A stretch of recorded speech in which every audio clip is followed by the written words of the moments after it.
Hey, hi, welcome to the Cold Turkey Podcast. This week I'm sitting down with Robin. Robin is sharing with me her major challenge almost throughout her own life, or all of her life, in eating disorder and bulimia. And it was quite a fascinating conversation I had with her. It was great. I love talking with her, and like it's pretty rare that I do sit down with people that have eating disorder, and it's something that I'm super curious about. And I feel that I learn a lot in exchanging like our life story around eating. There's definitely something that's particular about like food.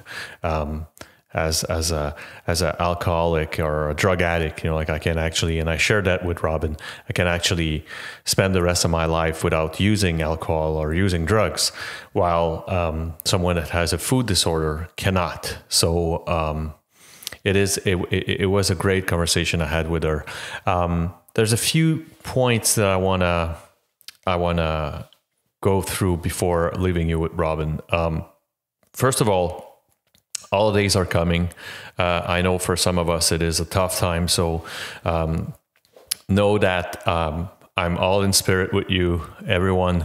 If there's anything, you know where to find me. You can write me a note. You can DM me. Like I'm always there to answer both of your questions, or like you want to be put in contact with one of my guests. Don't hesitate in reaching out. And the last thing is, as I pretty much do every week, like you can go to my podcast, coldturkey.com. So podcastcoldturkey.com. This is my website. You can go to my Instagram page and share it. Share it with your friends. Share it with your relatives. Share it with people that you think would benefit from listening to a few episodes. Just to feel that they're not alone in either their addiction or their recovery. And I think like it's a great thing to share. Share those conversations so that people again like don't feel that they're alone in their situation. So without further ado, here's Robin. Enjoy.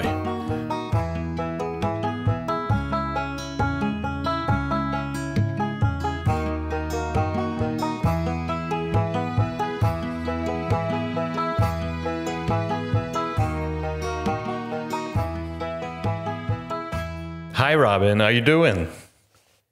Good, Alex. How are you? I'm doing great. It was, I told you just right before the start of the recording, it was an hectic evening where my wife and I are trying to help someone that, like has a substance abuse problem. And, like my sponsor asked me to kind of fill in between his time traveling. He had like a long road to reach to the place, and so he asked me to fill in for about an hour. So those are people that I know well, not too well, but like I know and really appreciate, and like I was there. So it's always, newcomers are fuel, like it just I love seeing someone just discovering what sobriety, just a little breach of what it could be like, like it's so encouraging. And so, like I just love that, like, so it was a bit crazy, a bit hectic, but like it's, I think it fuels me up, like it's, I don't know how to explain it, like it's crazy. Well, and I can relate to that because I am in recovery. I'm going to the end of my second year, so I'm not in very long.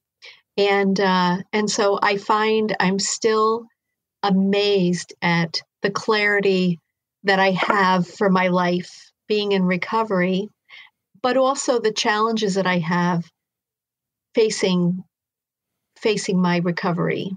So I'm in recovery. I had a 40-year addiction to obsessive compulsive food disorder and bulimia. And so I'm really very clear that I'm never going to purge again because I almost died the last time I did. And so that's done. But I still struggle with the obsessive compulsive food disorder part of it. and especially during the pandemic, when you're bored or you can't go out, or, you're just like seeing the same faces all the time, Yeah. your family, right? It's like, oh my God, help. And so one of the things I try to do is, when I get into that obsessive nature of my disorder for food, is say, what am I really hungry for? And what am I looking for? I always feel like when I'm looking for food, I'm usually looking for some sort of deeper connection inside of myself. And so I start looking for how can I get that? Should I call Yeah. somebody? Should I call a friend who, I mean, you can't, like I've discovered I can actually Zoom with my friends. I didn't know that before the pandemic, Zoom right? I Zoom Zoom with shares are clients all the time, but I didn't know I could Zoom with my best Zoom friend, stock is right? doing So, fantastic right now. mhm, mhm. So I just start to look for what is it that I really need? And usually it's company. Yeah. And even though I have company here in my home, I miss being able to, I miss my freedom, and I miss my normal Yeah. life. And so, but I'm trying to define what is a new normal for me, and looking at what it is that I'm really hungry for. It's a good metaphor for for this form of addiction, um, too, because it is about what are we hungry for. But I think that applies to any form of Yeah. addiction. What are you really hungry And it's for? and you just And said it, like I think, like connection is the it's pretty much like our best weapon, like connecting with people, like, and mhm, it's completely different than sharing your life with someone, but connecting with someone mhm, is, like, you need, like you can make the analogy with electric current, like to connect something to something, you need the same voltage, you need the same wattage, you need, like, so that's connection, like you can't connect to someone that doesn't have that same voltage and doesn't have that same wattage. mhm, And so, like, my wife makes phenomenal efforts in understanding my addiction, like my obsessiveness and my compulsiveness. But, mhm, like there's definitely something that she doesn't get, like she's like, how can you, like how can you go and, like without almost missing a beat, you could have destroyed your life, like it's so it's hard for someone that doesn't have that in them to understand that, like, so you said it best, like you can share your life with multiple people, like in the same household, but that doesn't mhm. mean that you necessarily do the connection you need to to heal some of this stuff, like, and to Mhm. progress and to evolve, and so, yeah, I mean, like the I've had a hard time myself, like, and that's pretty much my next question, but like I've had a hard time myself finding the same thing I could find in the human or the physical contact of connecting with people that have, like that share the same kind of the sobriety roller coaster ride with me. Mhm. How has the pandemic been for you in terms of the last 9 or 8 months? Well, the good thing for me is that I released my book on recovery, and so I have been on about 30 or 40 podcasts. So I've started to get, like, it's been a wonderful way for me to connect with new Yep. people. And I've met people all over the world that have been struggling, in this with the same way that I have, not necessarily the same form of addictive behavior. But my book is called Feast and Famine: Healing Addiction with Grace. And the premise of the book is that there's really only one form of addiction on the planet. There's one true addiction, and that is to suffering. And then we choose our vice or substance to to help us to feel better from our suffering. And then the key to getting out of the suffering is to surrender it and say, I really want to be better. and then allow grace to come into your life in any form, whether it's a therapy or a 12-step program or anything, whatever it is. And so I think that we have to recognize that the pandemic has created so much more opportunity for us to suffer, but it's also created so much more opportunity for us to welcome in Yeah. grace. Yeah. It's well said. Right. At the same time, we had a choice when we got here into the pandemic. Like, what are you going to do about that? Right. So for me, my husband and I, we were teetering in the obese category. And we're like, well, we shouldn't be in that anymore with this, because a lot of people that have passed away have been obese. So he and I decided that our next obsession would be losing weight. And so over the course of the pandemic, he's lost 50 pounds and I've lost 25. But we did it very, very healthily. Like we tracked our calories, we tracked, the combinations of carbs and fats and protein, and we walked every day and, drank a lot of water. And so that's how we spent this time, is getting healthier. And where we could have just gone the other way, right? Yeah, there's as many reasons for us to fall into the suffering that they are to keep getting better. Like you just said it, like you could actually sit on your ass and say, you know what, like there's nothing to do. So F it, like I'm going to do nothing about it. Or, well, there's nothing to do. Let's take that. And I've never ran so much as this summer, like I ran with my son in the stroller, and, unfortunately, the cold weather here and the fact that like my house is upside down right now has made it more difficult to train. But I suffer from it. Like the past almost 2 months now, I'm missing my gym. Like I have a gym here in my garage, and I freaking miss it because of that. Like I had like a regimen. I had like almost like a training diet. Like so for me, like the same reason why I wouldn't move, because, like I was just fed up with it or procrastinate over it, was pretty much the same reason why I said, like move your ass, just move your ass, like that, like, so my son was actually, like we're stuck both confined, the three of us, and picked up my son, put him on the stroller and say, let's run, like, let's see where it brings us. And, like he got used to it. He was, like, yeah, actually quite enjoyed it. And, we had a blast. How old is he's 5. Yeah. Oh, yeah. And he's, like, yeah. So I got a 5-year-old, he's on the spectrum. So, he's, like he's starting to, like he's starting to talk a bit. So, so this summer was pretty much the hello, like, so you would say hello to everyone, and, like we would have fun doing it, and it calms him. And so, yeah, we had a lot of fun doing it. So, but I ran a lot, but it clears your mind.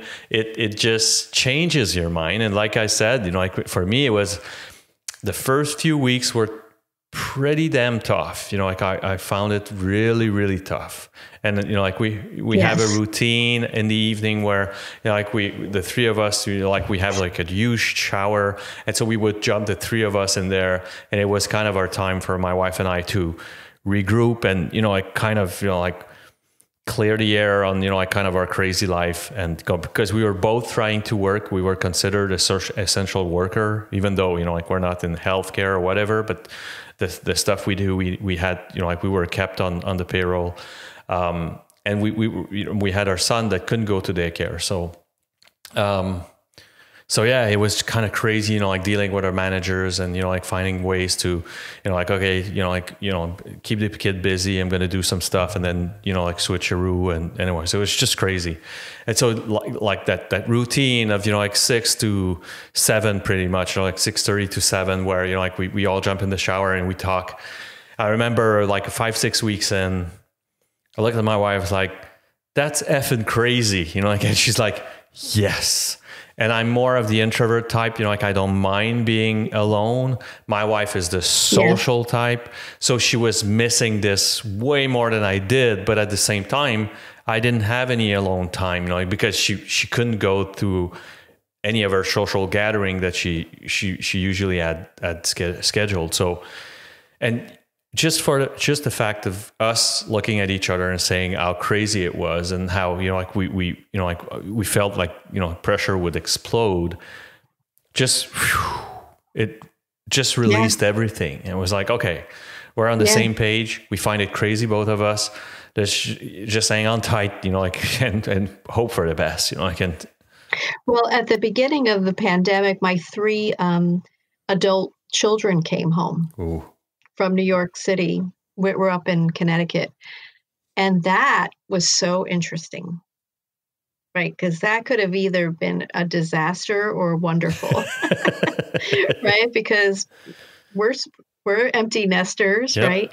And we got a puppy at the beginning of the pandemic too. So it was kind of great to have the 3 adult kids home with the puppy, but she then thought that they were part of the pack. Yep.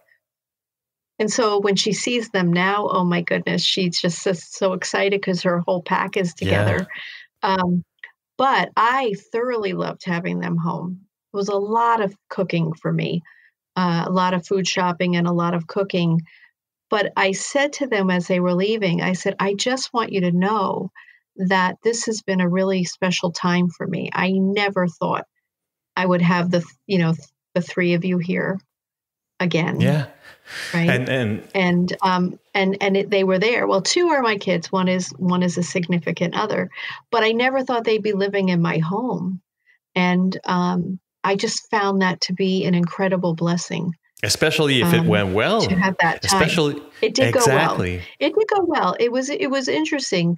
It really went so much better than I thought it would. Yeah. And, there have been moments, but I think, again, like even with my husband and I, who typically don't bicker, there was a lot of bickering going on. And I know that I said, this is a really stressful time. Yeah. Right. And the kids are here. I said, we really need to understand why we're so impatient with each other. And so it was a lot of communication with that. You have to. You have to, that's right. Pretty much like what does hurt the most is the fact that you don't communicate it. Like like when that evening I told my wife, that's effing crazy. Like it's just too much. Mm-hmm. Like for me, I feel like I'm going nuts. And she was like, I feel the same. Awesome. Let's move on.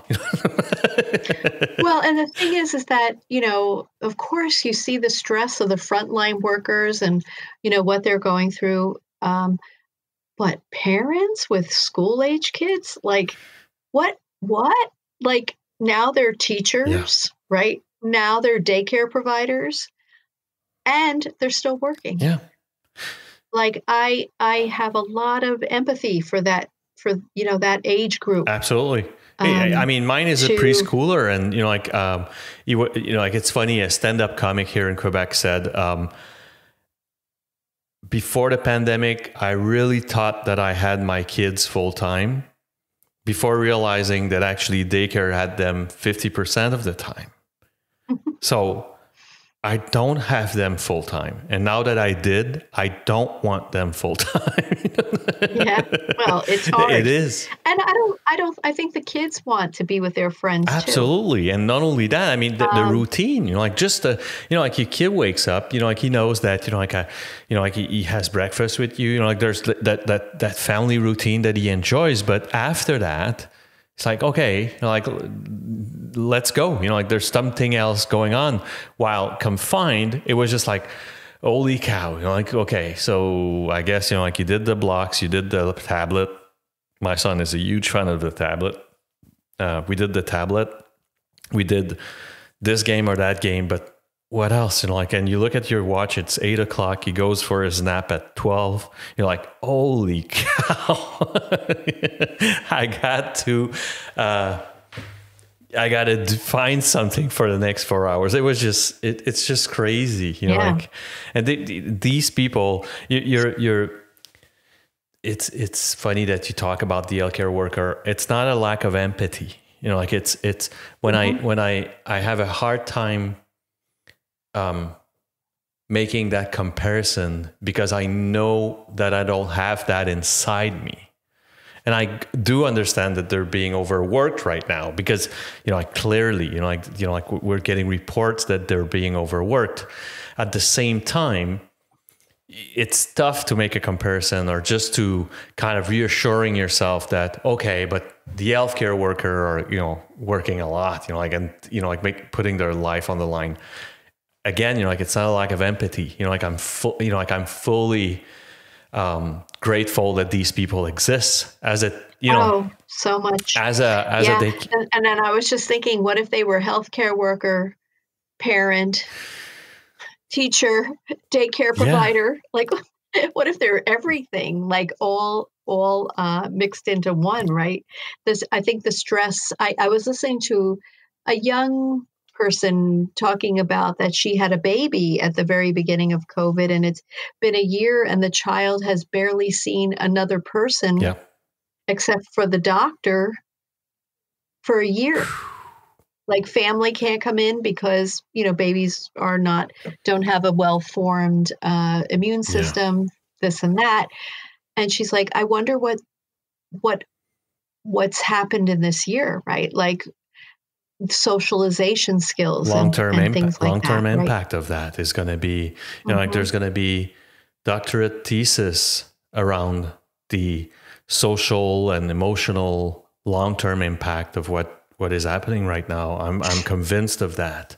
And right now, the big question is, and I talk a lot of this with my sponsor, is we're going to need to find a balance between losing people through health, to mental health crisis, compared to the risks we're taking, you know, like, and I'm talking about, you know, like the 12 steps program meetings, right now, you know, like they're quite limited. So, so the room I was at tonight was actually 25 total, and they told me that they had to refuse at least 18 people yesterday.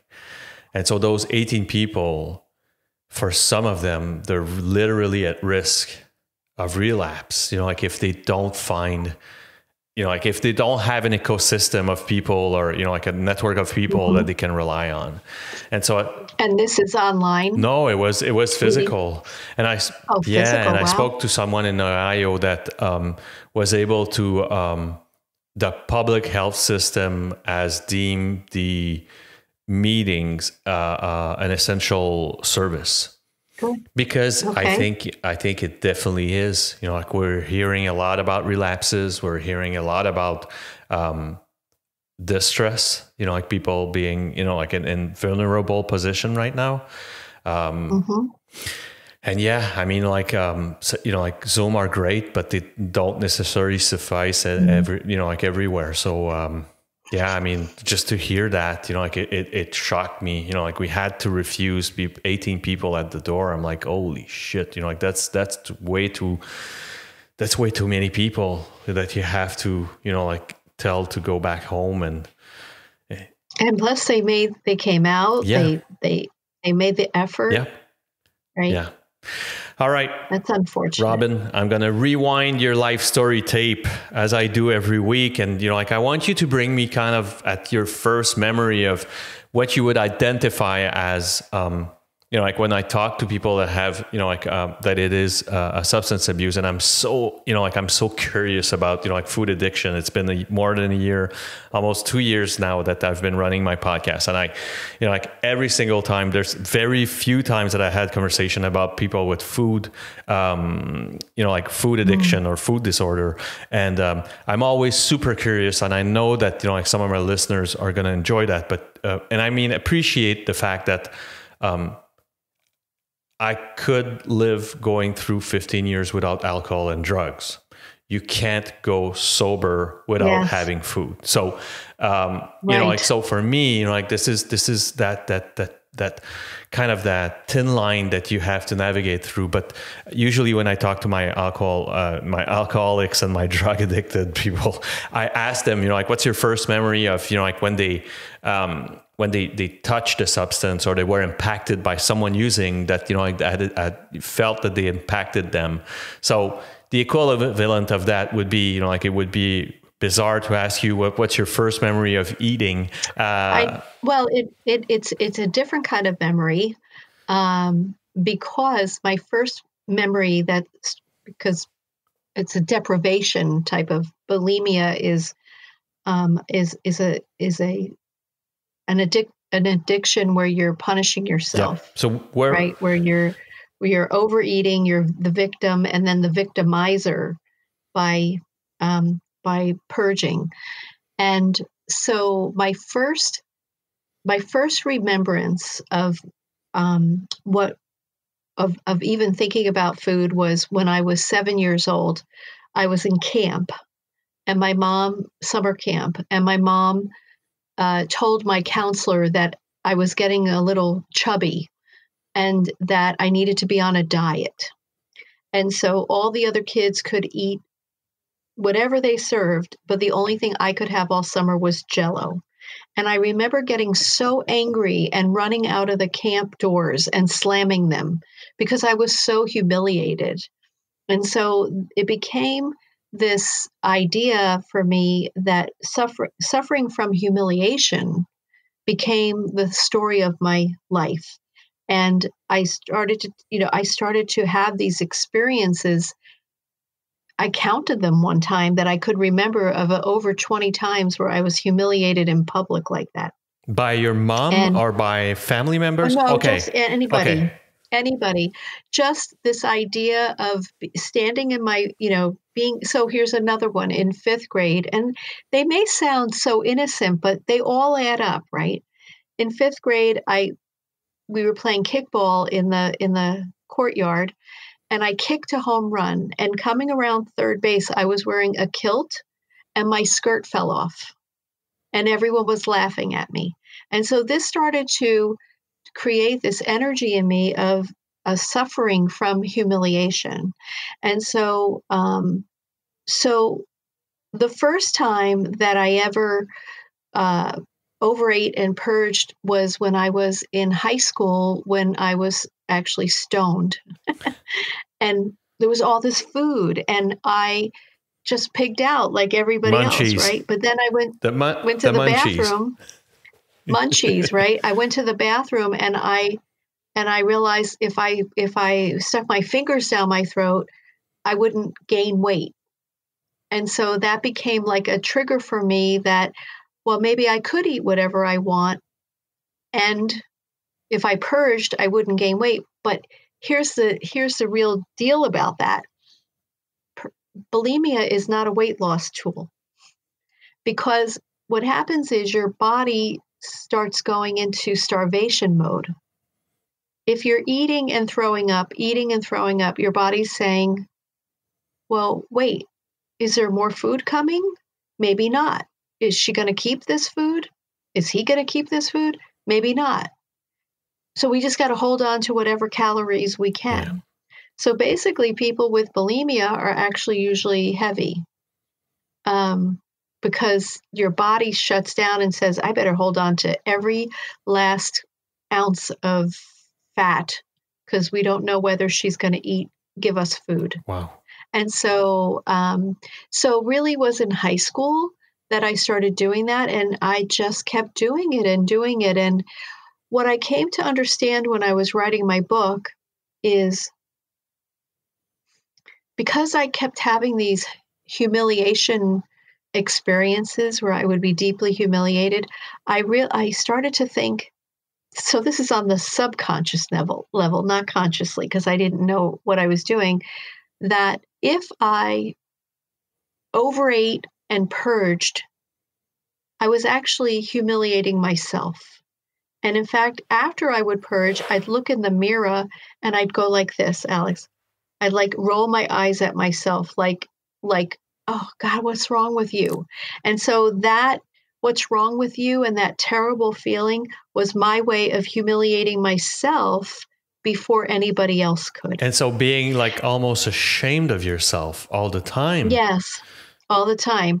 And what then I realized, once I really understood what I was doing, and it's just wonderful when you write a book. That's why I'm a writing recovery coach, because I think writing your story, there's so much healing that happens when you write your story, more than I think even traditional talk therapy, because you're going inside to get it and you're pulling it out and you're alone with yourself and your heart-centered thoughts. And that's what I teach people, to write from their heart so that it's really the truth. And when I understood that truth about my life, I was really blown away. But then I also realized that I needed to learn how not to be humiliated so that I could come on shows like yours. Yeah. Before I knew how to do that, I was too afraid to tell my story. And because I was afraid of being humiliated. But here's what I learned, and this was the best. One of those moments, those aha moments in life, no one can judge me unless I give them the title of judge. If I don't do that, you can say whatever you want to me. It may be hurtful. It may be true, right? Yeah. It may be not true. But all I can do is say to you, wow, thank you for your perspective. I'm going to think about that. Yeah. Or screw you, right? Like, I can say whatever I Absolutely. want. But unless I make you the judge, you can't have an emotional impact on me. And, these are things that I had to learn in order to be able to come out into the world and tell everyone that they're really addicted to suffering. Because I have not ever said that to anyone, Alex, where they haven't been like, what? Really? Oh my God, maybe that's true. Right? Maybe, and the only way to heal that suffering is to go inside and do your trauma work. And it's right? A lot of people, and I think even the literature of the 12 stepping will mention that suffering is comfortable. It is, like an old pair of shoes. You tend, as you get sober, you tend to miss being miserable. You do. And doing, the self. It's a role. If you play that role in your family, and being, pitied, and and people, just like poor you and all that, it becomes kind of it's attention magnet, of oh, poor Alex, your life is so bad, and we love that, we feed on that, so being in shit, it gives you an out to have the best life that you can. Yeah. Right. Because that's what's expected of you. So it's an easy job to fill. In Feast and Famine, there's it's called a divine healing path. And there's 4 points about this path to healing, to long-term recovery. First is the idea that pain is inevitable. That's the first concept. And meaning that we're not getting out of here without pain. And we are mind, body, spirit, and emotion. And so if we have pain in any one of those core parts of our integrated system, it's going to impact the whole system. So we can't try to avoid pain. It's like avoiding death or taxes, right? It's not happening, right? So pain is inevitable. That's the first thing. The second is suffering is an option. Most people think that pain and suffering are synonymous and that they go together, right? She has a lot of pain and suffering. They're not the same thing. Pain is inevitable. Suffering is an option. So what does that mean? That means that you don't have to suffer. You can have pain, but you don't have to suffer. So the third one is surrender is required. Now, surrender is something that needs to be heard by your you, and all of your spiritual guidance. So surrender is like, geez, I wish I would stop drinking. That's not surrender. That's like wishful thinking. Surrender is, I am never going to have another drink again. I am done, completely done. For me, stopping the purging happened because I could tell. I think I knew if I did it again, I was going to pop some gasket in my head or something, and I wouldn't be here talking to you. So I was scared straight, like many people are. But when you truly are in surrender, this is what I've discovered. You begin to receive grace. So the fourth one is grace must be allowed. And that's what you were just talking about. Sometimes we're not going to allow it because we like suffering. Yeah. Right?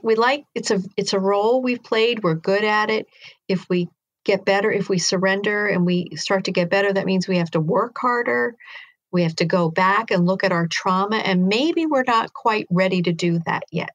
See, I think suffering plays an important role in our life in that it protects us from looking at our pain points until we're ready. It's funny that you talk, like, is it your third point that said that, like the admission of, what is the third one again? The third one is surrender is required. Exactly. So, the first step in the 12 stepping program is actually admitting how powerless you are over so, if it's alcohol, drugs, food or whatever, you're powerless. It is, it is written that it's actually the only step in the 12 steps that you have to execute 100%. That's the only step that you have to execute perfectly. All of the other ones, like believing and, giving back and whatever, like making your self inventory and all that, it could be imperfect. But the only one that absolutely has to be imperfect is admitting that you're powerless, that that which relates to that third point of yours, which is that surrender is required, because when you admit that you're powerless or when you surrender, you're inviting your higher power in the 12 steps. You're inviting, in mine, I call it spirit or the divine, to bring you what you need to heal. And so that's why the fourth one is grace must be allowed, because grace is available to us 24/7 every day, all day long. We just don't always see it. It's just always there. So no matter who you are, no matter what shape you're in, grace is available to you. It's a gift to us. But when you're in surrender, you start to see things like someone listening to this podcast, or you're in Google and you find an article that just gives you the information you need, or a friend says, how about coming with me to this meeting? Whatever it is, right? Or an old friend calls and you start laughing about good times that you've had. And then you're like, geez, I want more of those, right? So grace just comes in every way, shape, or form. And everyone is deserving of grace, no matter what is going on in their lives. And grace is available to everyone. And you can't half-ass surrender. You can't, you can't half surrender, because, it's all these kind of back in your mind, well, if this happens, and you can't do it, it's going to be, well, you're probably going to have a much harder time welcoming grace, to refer to what you just said, so, yeah. I need to bring you back to, you said that, I think when we were following up on your life story, I got a few, let me just open a little aparté on what was the family picture like? You mentioned your mom telling that to the summer camp monitor when you were 7. What was the family picture like globally? Yeah, I would say that both of my parents, expected us to be perfect in the kids in their own way. My dad was a professional man in our town, a dentist. And literally, he would say that to the three of us. You are the son or daughter of a professional man, and you need to act a certain way. And we'd be like, what does that mean? We're kids, we're teenagers, right? We're druggies. I mean, we're partying people. Like, we would just laugh at it. But he would get really, really mad. And so in our mind, we had this idea that we had to be perfect. My mom thought her version of perfect was, how did you look? Like, what does your hair look like? What are you thin? Like, and so she was constantly obsessed with that. What do you look like? And so I felt this pressure. Was she obsessed? To be perfect. Was she obsessed with her own self-image? Oh, yes, yes. And hers, yes. And yes, because she felt that way from her parents as well. And actually, I would come later on to find out that the person who told my mother that I needed to be on a diet at 7 years old was her mother. Wow. Mm-hmm. And so my mother didn't have the power to say to her mom, that's ridiculous. She's 7 years old. So what? She has a little belly, like she's an athlete. Yep. Let her play. Right. But my mom, because she had heard it her whole life, did that. And for me, what was interesting is even though I was still in addiction, obsessively eating and purging, I still went to therapy, specifically a food disorder therapist, to figure out how to talk to my children so that I could potentially break the cycle. So I was looking to break the family cycle of poor body image or obsession about doing this to your own child. Yes. Yeah. And even though I was still doing it to myself, I worked really hard to make sure that my children had a good sense of their bodies and how to eat healthy. And they have their moments too, but for the most part, they know they're so well educated on healthy eating, and so when they want to be eating healthy, they're great at it. What was your siblings, brothers and sisters? Mm-hmm. How many were you? Yeah. I have two older brothers. One struggled with a heroin addiction for a long time. And my other brother, I don't know. I mean, he likes to drink, but I don't know if I would say that he has a problem. But but we grew up. So here's a cute story. So I have a lot of friends that are mediums and different things because I just love those folks and I hang out with them and I have gifts myself. And my father came in, one of them, and said, I still want you to be perfect. And I started laughing. And when I realized that according to the heavenly realm, we are perfect. Yeah. Right? We are born perfect. We are perfect all the time in God's eyes, or, whomever you're thinking about. And so I really understood what my dad meant, that it didn't matter what I look like. It didn't matter, how successful I was, how professional. I was still perfect. Yeah. And so I didn't get upset with him. I realized that must be a very powerful message. And then when I really meditated on the message, I knew that he was saying that I just needed to focus on being perfect as a divine human being, as a spiritual human being. And all the rest would fall into place. And continue to do my own trauma healing. I've been doing that for years, and it's made a tremendous difference. Because you just said it. You actually started. So coming back to your life story, you're in your teens. That starts to initiate into like full-blown bulimia. So overeating and purging, kind of that death cycle, or, like really bad spiral. How much did you hide it from everyone? Did anyone notice that? Did anyone could tell? I'm asking because last week I had a conversation with Cassie, and we talked a lot about self-deprecation.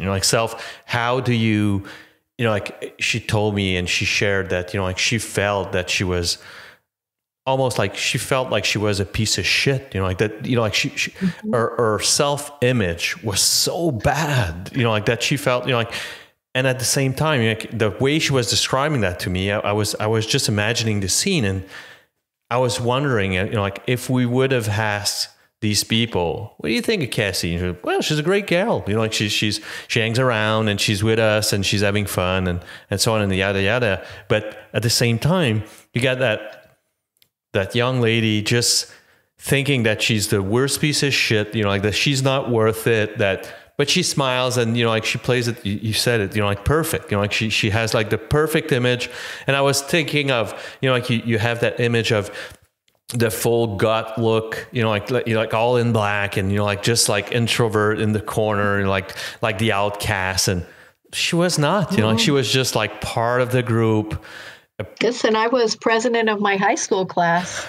Here I am in the bathroom, right? You don't know who's going to have it, but to answer your question, interesting. My dad was a dentist. I think I shared that before. When I was, still in high school, he pulled me aside and he said, "Robin, do you know that girls with bulimia should really brush their teeth every time they throw up because the acid from the bile could destroy their tooth enamel?" And I was like, "Okay, Dad." Like I didn't, but he never confronted me. I don't know if that was a message. He was getting a message from the spiritual realm to give to me from the ancestors, or he heard me, or he just read something and he was just like, "Oh, this is interesting. I should tell Robin so she can tell her friends." Right? I don't know. I never had a chance to ask him about that, but that was the first time one of my parents said anything.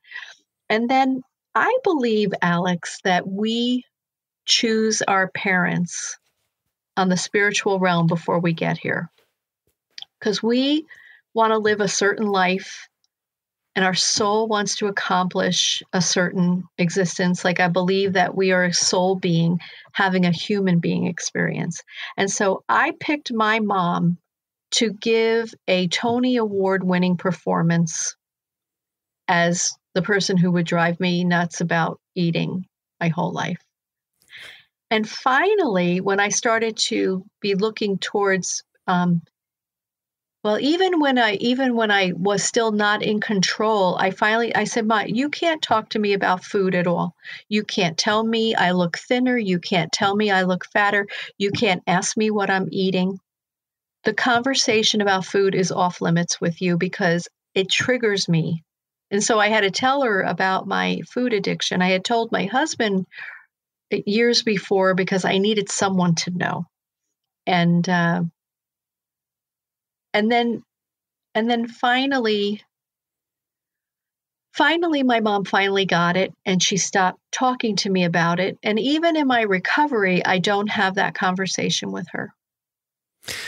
How do you find? I don't want to know what she weighs. I don't want to discuss weight with my mother. And even though I'm healthier and feeling grounded in my recovery, I don't trust that conversation with her.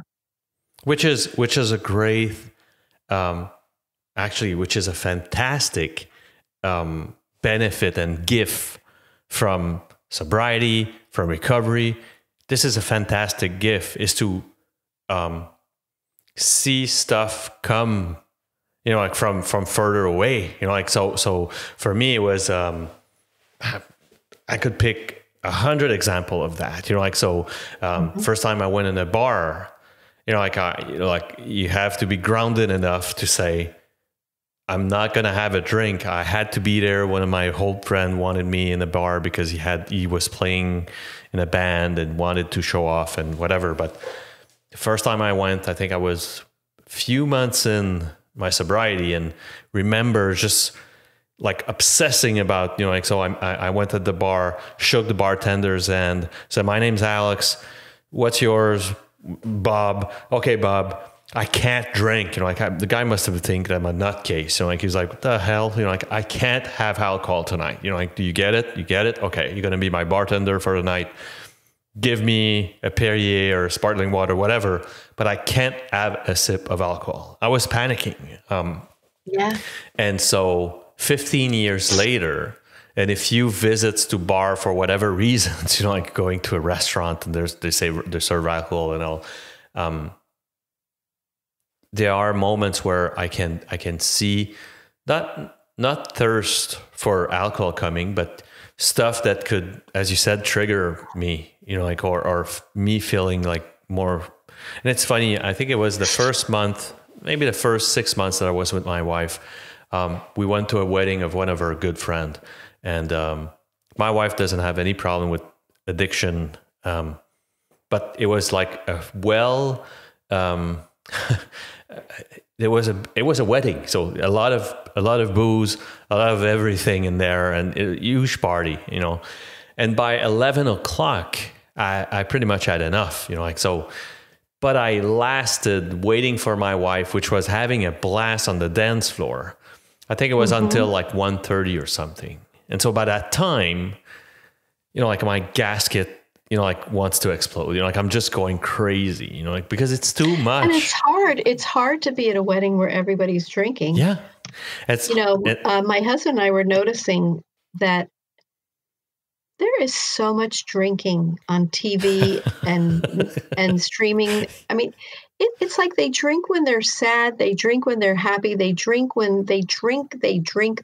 Yep. And I'm like, is that really necessary to have all of this alcohol being consumed on television when we know that we have such a severe problem with alcoholism in this world? Yep. Like, I notice every single drink that someone takes on TV. And I mean, I'm talking about even like streaming services like Netflix and different things, right? It's like this constant barrage of alcohol. Yep. And it's funny because by 1:30, my wife's like, "Okay, my feet are, let's go back." And she's like, and so on our ride home, she looks at me, she's like, "What's going on?" I said, "Well, that's a lot, that's," and she looked at me, she's like, "Well, honey, by midnight, there was fully and plenty enough dancing that I did. You just had to tell me. Mm-hmm. All you needed to do is to pretty much, give me the look, let me know that, it's late enough. And I would have left with you, and that's it, so, and so keeping it inside, which is, it was just even more dangerous than letting my wife know or let a friend know that, it's time, for me, I call it a night and that's it. I have to ask you about your relation with your boyfriend and eventually your husband, because, there's someone that, for anyone that shares his life with someone that has like a food disorder problem, did he find out or you kind of spilled the bean on it? I told him, I remember we were in Memphis visiting family, Memphis, Tennessee. And I don't know why I told him. I just was feeling like I needed to share this with him. And maybe I was at a point where I was trying to stop. And he's like, he was really shocked because he had no idea. And I'm like, I'm pretty darn sneaky. Like I'm in the bathroom. First of all, you're in a bathroom. No one's like standing at the door listening to you, except if you have a 5-year-old, right? For sure. They're listening. Or the dog, the puppy, right? Yep. But most people don't pay attention to you when you're in the bathroom. And it's interesting. Something that you said earlier keeps coming into my head about that you haven't had a lot of people with food addictions. And that's because the world doesn't consider obsessive compulsive food disorder and bulimia or anorexia an addiction. Yes, I mean, like there's like I think in English they call this overeating anonymous. Yeah. Like I think isn't it? Like it's the overeating anonymous for the 12 stepping Oh, programs yes. Overeating associated, Anonymous, which yes. is one way to look at it. What is it in French? Oh, it's the same thing. It's overeating. It's not food, or like it's weirdly phrased, I would say. Yeah. And also, Alex, don't you think most people, when they come off alcohol or narcotics, actually turn to sugar, Yeah. right? So then they're really not out of addiction. They're just moving from one source to another, because sugar is highly addictive. And that I would say sugar is my biggest issue. I mean, if I never had another chip, who cares? Yeah. Potato chip or something like that, or bread. I don't care. But my body finally became allergic to chocolate. And thank goodness. I think my body was helping me out. One of my first guests. That was my worst. One of my first guests. That was guests. what I ate way too much of. One of my first guests actually had a fascinating conversation about sugar addiction. He had a book written about it, and like it blew me away, because like I must admit, like I'm deeply, scarily addicted to sugar. Yeah. So the question is, and this is interesting because I had such a wonderful conversation this morning with my mentor about this. And, she was saying, when you're still eating the sugar, you're still trying to find something sweet in your life, right? You're looking for the sweetness. And she said, when you're eating from the soul's perspective, right? From your true self, you're looking for the nutrients. Right. And so the difference, Alex, if you've had a delicious, healthy salad versus if you've had a cupcake, how your vibration feels, right? How you feel. Cupcake is much funner. Much funner, but I'm talking about from a vibrational standpoint. I know, I'm kidding. Right? I know exactly what you're saying. And at the same time, like it's interesting because, like I've always had the same conversation around addiction in general, where there's definitely something that, like I was telling that to my friend this evening about there's more often than not that temptation to recreate that feeling. And I don't know if you're gonna relate to that, but like if my mom, well, you definitely can relate to that, but trying to go to sleep when you're 5 or 6 years old, Christmas Eve. Mm-hmm. Like it's a sound, like that feeling that you get inside. As a 45-year-old man, I still to this day try to recreate that moment once in a while, either with money, with sweets, with sex, with intimacy, with whatever. But, like as I was addicted to booze, to, like, I can definitely testify that it was way more exciting in terms of that feeling, driving to go pick the substance, either a 6-pack of booze or a beer, or, like drive to get some pot, that it was to actually smoke it. So that kind of that excitement. Mm-hmm. It's that sense of true satisfaction too. Yeah. So I had two things happen to me last week. So I am a spiritual teacher. I'm a channel for the spiritual realm. My books are written in conjunction with beings called the Ascended Masters. And so I get a lot of my excitement from the levels of connection I can make to the spiritual realm.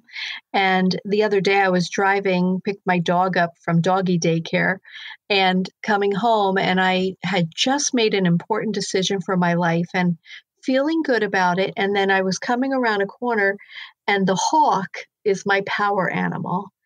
And the hawk actually flew out of the woods, and it flew so close to my car that its wing touched my windshield. And this is a big bird, right? Wow. So I panicked at first, and then I'm like, okay, hawk, I hear you. What is it that you want me to know? Right. And so it took me a while because I was so nervous from the encounter of the bird coming so close, because the last thing I would want to do is kill a hawk. Um, you know, and finally I heard um, uh, the hawk's message was stand in your sovereign, meaning stand in your life in the most powerful place you can be from your most authentic, healed self. And to me, that's my sovereign. That's the person who I become when I know what's true for me and I live from that place. And so I knew that the decisions that I had made that morning were made from my sovereign. And I think the hawk was just validating for me. And then the other story I wanted to say is my husband and I on Sunday, we went to meditate by running water with rapids in it. Yep. Very loud, very loud. And we were both meditating. And then I'm also an energy healer, and I was guided to do some energy clearing on him. And I said to him first, may I touch you? Because I didn't want to interfere with his meditation process. And he says, of course. And I did this healing. And that connection between him and I, and the energy and the water, and it was a beautiful day on Sunday. I was like, this is that Christmas morning feeling for me, Yeah. right? Connecting to nature, connecting to my partner, connecting to the energy of the universe, and sharing it. So that's where I go is, and that's what I find too. When I start obsessing too about food, I start looking at what am I missing? If I go into my connection through my meditation or yoga or prayer, will I get what I need instead of cookies? The rush. Right. And the rush, oh my God, I used to say that to my kids, when I knew that they might be experimenting in college, right? I'd be like, the best high is from spirit. You should try meditating or energy healing. I'm telling you, it's so much better than it is the best. It is the best. So hopefully, as people come into their recovery, there's so much about connection, about higher power, about your spiritual nature. But if you can take that and really embrace it, Yeah. the love that you feel for yourself and the love that is poured on you, that's the grace, right? It is. Yeah. Right. And so we can have that without substance or a vice. Can you bring me, Robin? You said that you almost died. I see that we've just hit the 1 hour Yes. mark. Can you bring me to that 2 years ago? What happened? What was the trigger? Yeah. The podcast is called Cold Turkey because I always think that you talked about grace, but there's always like a moment of clarity that makes it that. Even though, we probably made the same promise to ourselves, at least Yes. over and over and over, there's something that happens that day that makes a difference. Yeah. Well, for me, it's two parts to that. I was with a client who I was teaching how to be a medium. And she's like, your grandmother is here. And this is the grandmother that told my mother to put me on a diet. And my grandmother said that she wanted to apologize to me for telling my mother to put me on the diet. That's when I found out that she was the one that did that. And then she also said that if I didn't bury my bulimia, my family would bury me. Wow. And I'm like, that's a very powerful message, right? So, of course, like anyone else taking their last drink or their last hit off the joint, right? Whatever, I had one more huge eating session because I was going to purge one last time. And that time that I purged was so different than any other. First of all, there was blood coming out of my nose, like streaming down my face. But even more interesting was I could feel in my head what I was doing to my head. It was like I had this massive headache, but I never felt it before. And I could feel all this pain in my body and my organs. Like my body was showing me what was the impact of all of this, of all of the purging, what it was doing to my organs, what it was doing to my back. My back was killing me. Like I actually, when I was finished, got on the bathroom floor and just had to lie there. Wow. But that never happened to me before. And I'm like, okay, I not I see you, I get it. I understand that I am going to kill myself. So I realized that, it was almost like a slow form of suicide. And was I going to follow it through? And it was at that moment I just said, I am done. I am never going to do this again. And as we talked, what was I surrendered. Yeah. Right. Yeah. Right.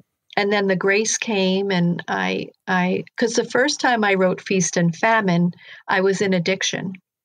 And the end of the book was, well, I hope these teachings work for you. They didn't work for me, so have a nice life. And I'm like, I can't Wow. put that book out. And so, and after I went into surrender and I got, more intensive help, to go into recovery, then I could go back and rewrite the book from a place of recovery. And what a difference. Oh my goodness. Such a difference For sure. between writing it. And the interesting, Alex, the part for surrender is required. The guidance that I received for that part was leave the part where how you wrote it when you were in addiction, and then rewrite it again in surrender. So if you look at that chapter, the first part of that chapter is surrender in addiction, and the second part is surrender in recovery. Wow. And it's incredibly different because the surrender in addiction was like, is somebody going to effing help me? What the hell is going on? What's wrong with me? Like blah, blah, blah, right? And that's not surrender. Yeah. That's just complaining, right? Yeah. Anger, disgust with myself. The surrender in recovery was clearly what surrender was. I am done. I am complete. This is what I know needs to happen. And it was like fear, anger, and distraught to peace and love and abundance in surrender in recovery. Writing it from there. And I thought it was great that I was guided to leave both in that chapter. Side by side, so that's side by side. Wow. So you could compare the difference because it is so different. So different. So without even knowing, Claire, Robin, you were doing a self-experiment of almost like writing the same book twice, once as almost like as a teacher and the second as a student of your own teaching. Well, and the first time, when I was guided to write this book, I was just like, well, I'll just fake it till I make it. But I never made it. Yeah. Until I had to put the book down and start again. But I'm actually would love to read just one thing that would really explain those four steps that I talked about, if you don't mind. It's just in one little paragraph. Imagine sitting on the floor of a dark room, alone and in pain. This scene portrays what suffering feels like. The moment you find the courage to get up and look for the light switch, you are in surrender. When you turn on the light, you are filled with the light of grace. From here, you will find the door that leads you out of the dark room and back into self-love and ultimately into your divinely inspired life. Wow. Yeah. And so that's what I'm hoping for, to inspire people to really understand that they are suffering, that they have to come into surrender, receive the grace of healing their trauma, and then they can be really grounded in their recovery. Otherwise, I'm not sure how grounded they are if they don't know why they were drinking in the first place or eating in the first place. And, it's funny that you talked about faking it till you make it, but if it's something that you have to do, at least try to fake it. Yeah. Yeah. Sometimes, it's almost like a required passage, you have to feel, you pretty much have to fake it and go through the motion and try, and at least try,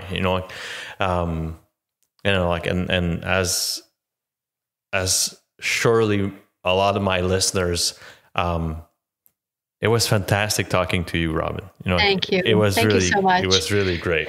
I wanted to also just say that I have a free 30-minute session with me on my website. I don't really care what we talk about, as long as it's polite. Exactly. Which brings me to where can people find you?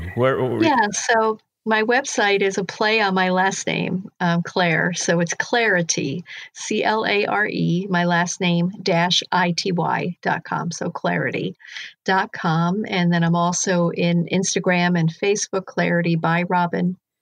And so that free session is there. I'm also teaching in January. I'm teaching a writing course on how to channel your writing. So if people are interested in learning how to really go deep with their writing and connecting to their own spiritual team with that, that's going to be a fun and interesting class. So for all the listeners, easy, as I mentioned every week, Claire's good. I keep saying Claire, but that's Robin. Okay. You know what? People have been calling me Claire for 30 something years since I'm married. But yes, Robin Claire. Yeah. So Robin is going to provide me with all these links that she just mentioned. And it's, if you scroll down on your phone or in your browser, you're going to find all of these links in the description of the episode. And it was a blast talking to you, Robin. Thank really, you, and I appreciate you having me on, Alex. It's I'm still humbled, and my avid and I would say my regular listeners are going to be fed up in me saying that, but I am humbled by people accepting to be part of that journey for me. It makes me grow. I never imagined that, I never would have expected that, that receiving of people's life experiences would make me grow as much as it does, So it's, and I do tell all of my guests that, almost on a weekly basis, I do get people writing to me, I have a hard time finding a therapy that fits me, whatever that means. I have a hard time going into a rooms, or like a 12-step meeting room. But listening weekly to that podcast helps me. And I'm, and all I needed is one, and, and I received one. And since then I received, a few dozen, but all I needed is one. And, it keeps me going. And, well, and I think it's a win-win-win. It's a win for you, it's a win for your guest, and it's a win for the listeners. So absolutely. Because, every time I'm on a podcast, I learn something new. I'm learning from the host, but I'm also learning about myself because I'm saying things that maybe from the same perspective or a new perspective. So thanks again. And You're I welcome. wish you the best. Thank you. Take care. Thank you.